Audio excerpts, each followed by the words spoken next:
Spider-Geddon issue 5 sees the Spider-Man confronted by the Enigma Force, who knows that none of the heroes are worthy of its power thanks to their failures and mistakes. Miles doesn't buy that for a second, saying who has never made mistakes, and if that's the criteria that the Enigma Force is grading on, then no one in the universe is perfect enough of being to have its power. Elsewhere, Otto prepares to leave Ben with the inheritors, but is confronted by the Spider-Man of Earth 1048, who calls Otto a traitor. Peter fights Otto using his web bombs to trap him on a wall and calling him worse than even his world's Otto. Ben meanwhile awakens in the clutches of the inheritors, who begin to suck his energy. The inheritors kill him, but soon they become sick, revealing Otto planned for them to be all poisoned with Ben's body. The inheritors find Otto and Peter, confronting them and attacking them, but they are thwarted by the powerful energy vampires. Before they can be killed, however, Miles, now imbued with the powers of Captain Universe, arrives with his team, attacking them. Meanwhile, the robot piloting Spider-Man arrives with Leopardon, but is immediately attacked by Deimos, who has his ship destroyed as Penny Parker confronts Deimos with Spider. Otto and Octavia meanwhile go to Ben's body and find Spider-Woman, who reveals that Werner died on the Inheritors' radioactive world. As Jessica heads to reinforce the team, the Octaviuses find Ben, planning on resurrecting him, but also finding a way to deal with the vampires, and Otto believes that he has found the answers thanks to the cloning tubes. The Spider-Men meanwhile are losing their battle with the inheritors. Old man Peter Parker knows that this is the end and says goodbye to his wife, but soon his daughter Spiderling, Spider-Girl and Spider-Woman arrive, revealing that they have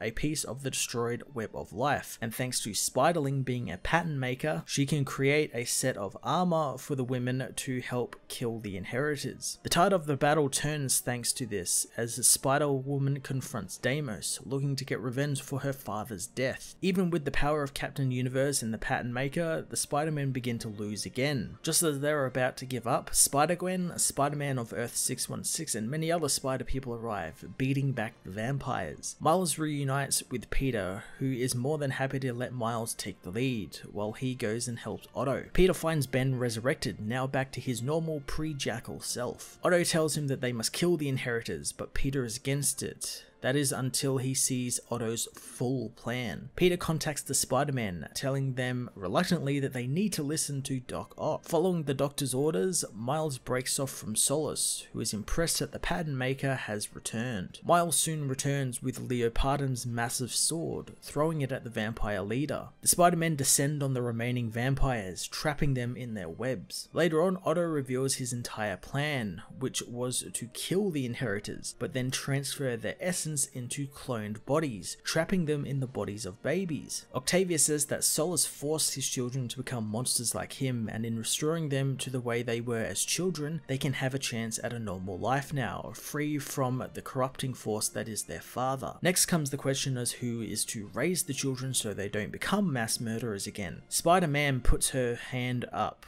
telling them that Ben, Peter and herself will raise them as her own on her world. As Miles loses the Enigma Force, Spider-Gwen teleports the rest of the heroes home. Otto talks with Spider-Man of Earth 1048, apologizing for the deception in Ben's death. Peter knows that he did the right thing and knows that if Otto tries, he can be the guy that he was when he inhabited Peter's body. With everyone back on their respective universes, the 616 Peter says that his clean slate with Otto still applies, and Miles says that if he ever needs help, all he needs to do is call. Otto reassures them, however, that the superior Spider-Man can deal with any threats himself, as the Norman Osborn Spider-Man prepares his piece of the web of life for his nefarious plans. Spider-Geddon issue 5 was a pretty great finale to Christos Gage's new Spider event, as it set forth several characters on interesting and fun new paths. The only real problem I had with this book is that it has a lot of story to wrap up in this final issue. Lots of tie-ins that all sort of converge on this one issue. So the comic moves at a really fast pace, meaning some of the small character moments that I would have liked to have seen kind of get lost in all the spider action. I'm not complaining though, because that spider action is